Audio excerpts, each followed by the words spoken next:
Hi, I'm Lisa Parisi, and I'm here in my classroom. This is a 5th grade classroom in Denton Avenue Elementary School in New Hyde Park on Long Island, New York.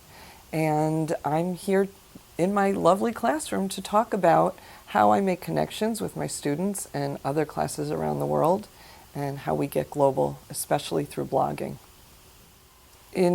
When I was at a conference, we're talking years ago, 2007, I guess, I sat in a workshop with an amazing person who said, he sort of berated everyone and said, if you're not using this tool, you shouldn't be teaching. If you're not using that tool, you shouldn't be teaching. And so many of the teachers walked out of there and said, that was horrible, and I feel so bad. And I wrote everything down, and I went home that weekend, and I started a blog, and I set up a Twitter account, and I went on a Ning and found out what social networking was all about. And I came in the very next Monday and got my kids into a blog, and everything started from there. The very first connection I made was with Brian Crosby, and we wrote a book together about blogging. But the very first connection I made was through blogging, because I had gotten a comment from a student that I didn't know. And the comment wasn't so nice, so I didn't post it, but I wanted to find out who it belonged to, and I thought it was one of his students, so I asked him. I didn't know him, but I found him on the blog, and I just wrote a comment to him saying, do you have this kid, and maybe we should talk. It wasn't his child. I found the teacher, but we ended up doing all kinds of projects together, teaching children how to comment nicely, to remember that there's another person online, that they're not just talking to nobody. And everything just started from there. Okay. So at this point in time, I actually have a small group that I blog with on the blog site that I use. And that came out of a flat classroom project that I was doing. We were piloting the elementary flat classroom project. And we had a group of us, there were about 6 teachers together that did this elementary project together. And when it was done, we just kept talking to each other and trying to do more things together. So I created this little blogging group, told them what blogging was, what I was doing with it. And one of the things that I had tried was quad blogging. Quad blogging is when 4 classes get together, and every week a different class has the week to blog, and the students post a blog. And during that week, the other classes comment to that blog. So every child will get comments during the week. What I did is I did quad blogging one year, and then last year with my little flat classroom group, we started quad blogging, but we ramped it up a bit. So what we did is by the end of the session, when everyone had done their own blog, we said, okay, now we told the children, you now have to go back to all those blogs that you read, find one that resonates with you, and you need to write a blog about it. Not a comment, but you need to now write a blog. So if you're reading a blog about someone wrote about their favorite book, maybe it reminds you of your favorite book.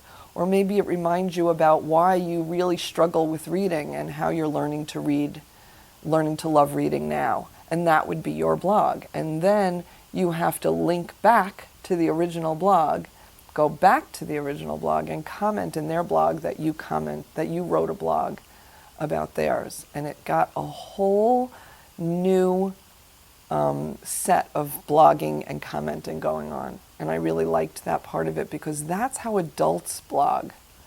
And it was nice to be able to get children to do that. When I first start blogging at the beginning of the year, my students are actually taught, the first thing they're taught always is that when you are online, there's somebody else on the other end. There's a human being on the other end. So I'm actually sitting in front of my CARES board. We are a class that cares. We are respectful of others, and we have self-control. And all of those things are very, very important.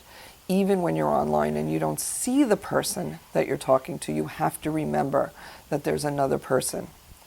So at the beginning of the year when we do blogs, I give them the assignments. We're going to start with our hopes and dreams, which are goals for the year. We're going to do the International Dot Day, and we're going to make our mark, and we're going to blog about that. We're going to blog our 7 random facts, which is a way to show children what's safe to put online and what's not safe to put online. And then I let it go a little freer. So once they do that, the 7 random facts is when they start commenting, because other teachers do that also. So they have to go look at blogs that other teachers, other students have put out and find facts that are common and then comment to that. And I teach them that there are 4 parts to a comment. Part 1 is give a compliment, that we do not use comments to correct other people. We don't say in the comment, I really like your blog, but you didn't have a very good lead, or something like that. So instead, they're going to give a compliment. What did you like about the blog? The next thing is they're going to make a connection. Why did you read that blog, and what did you think about it? How did you connect to it? The next thing is they're going to be very specific about that connection, and then they're going to say, come visit my blog, and they're going to leave their URL. So I teach them that formula for commenting. As for writing the blog, they have an assignment. And I usually, like for the Hopes and Dreams blog that they're starting with, I will post my hopes and dreams and say, this is what I want it to look like. We work on it in class. So by the time it's posted, we've already learned how to write a good paragraph, how to write a second paragraph and a transition. As we get later into the year, it's less about me modeling the correct blog format and more about what I want them to say in it. And they know how to write, so it works out.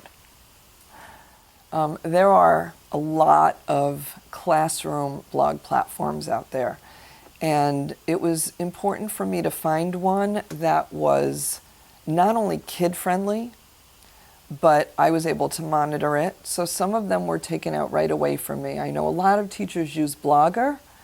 I didn't, because I would only be another blogger on the children's site. What I like is to be able to monitor all the blogs. These are 10-year-olds, and I don't want them going online without me seeing what they do first. I don't want them getting comments without me seeing the comments first. So I wanted a site that set it up so I was in charge of everything. And there are blogging platforms that do just that. Class Blogmeister does that. Edublogs does that. KidBlog does that. 21st Century Blogging does that. So then I started looking at those sites. So once I found a site where I felt that I could moderate it properly and my kids could be safe, then it was a matter of finding something that was really kid-friendly. I didn't want my children to get confused. So what I did is I tried to set up a blog in each one of those sites, and the one that I found the easiest was the one I stuck with.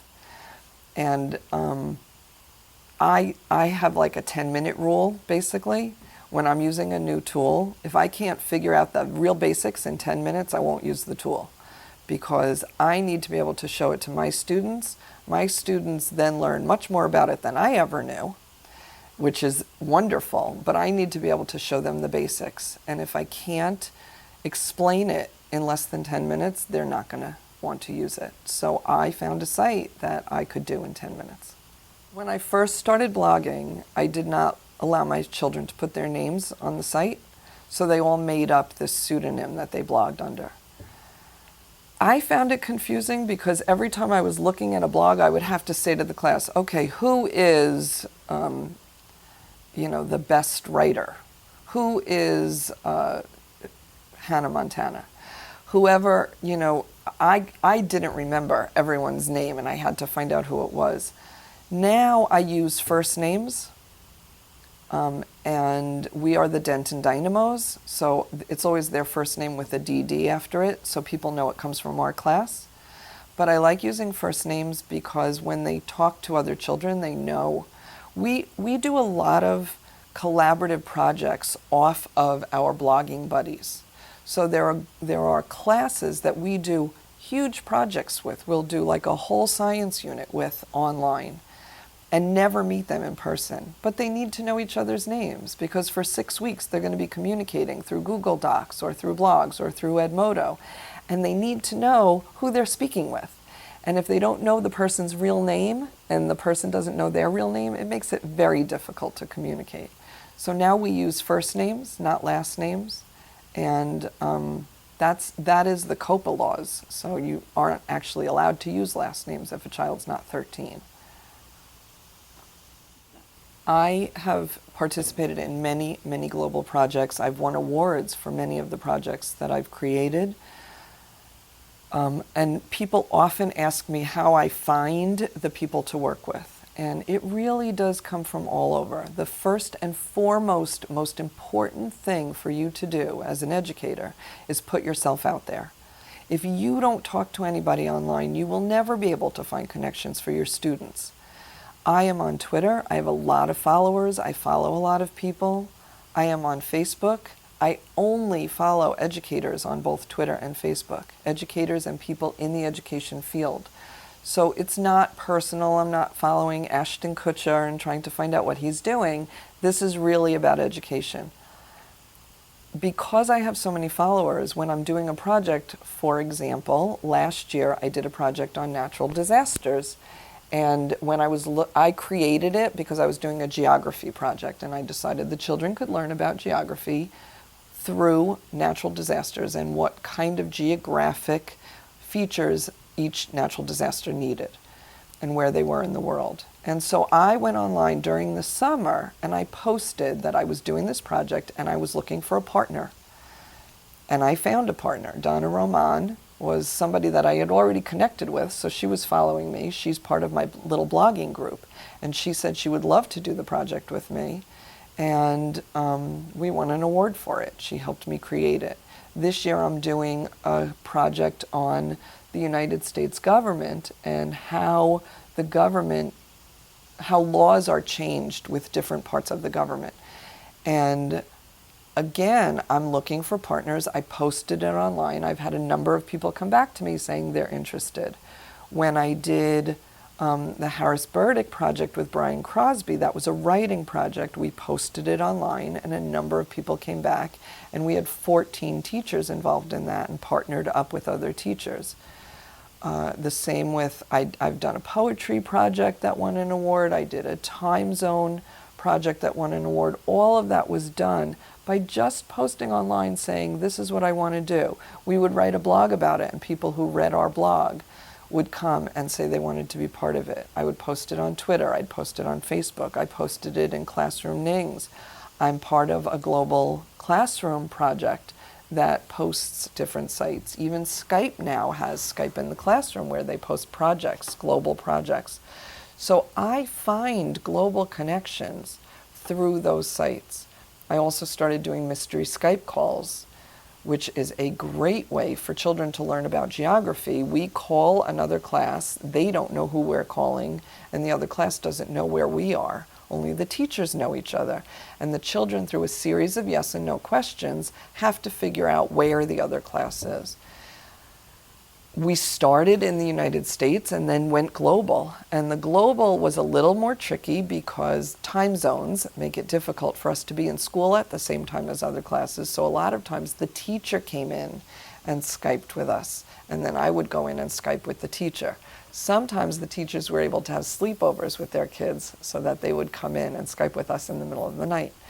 And it was always very exciting for the children to try to figure out. I mean, that was always a big clue. If we were Skyping it with a class that was at night, that was Skyping at night, then they knew it couldn't be someone right in our time zone. So it had to be out of our time zone. But the way you find connections and the way you make connections is one connection leads to another, leads to another. The very first international connection I ever made with my class was I had just started online and met a teacher in New Zealand, Chrissy Hellier, and I was teaching my students a little something about the Southern Hemisphere. And one of the students said, I heard that that the toilet water flushes in the opposite direction in the Southern Hemisphere. Is that true? I said, I have no idea, but let's find out. And I turned on Skype, and Chrissy happened to be there. I had never used it in the classroom before. I had barely used it at all. But I put it out there and I said, does the toilet water turn in the opposite direction? She not only Skyped in with my class, but she sent us a video of her flushing the toilet. And then my students had all other questions, so she hooked us up with another teacher she knew in New Zealand, Alana King, who was teaching 5th grade at the time. And so her 5th graders and my 5th graders answered questions like, where does moss grow? Does it grow on the north side of the tree in the Southern Hemisphere? Does the sun rise from the east and set in the west? They wanted to know all of these different questions and about the toilet water. And each class, we did it asynchronously, so each class did their own research and then came together on a wiki and commented to each other and responded in a voice thread. And it was the first experience I ever had. We won an award for it, and it was wonderful for the children to see that just by asking a question, they could meet people globally. And you have to be open for it. I think that's the biggest thing. I had no idea what was going to happen when I Skyped Chrissy. You know, maybe she wasn't there, maybe she wasn't going to answer. But I gave it a try right in front of the kids, and we got a video back of someone flushing the toilet. I couldn't have asked for better.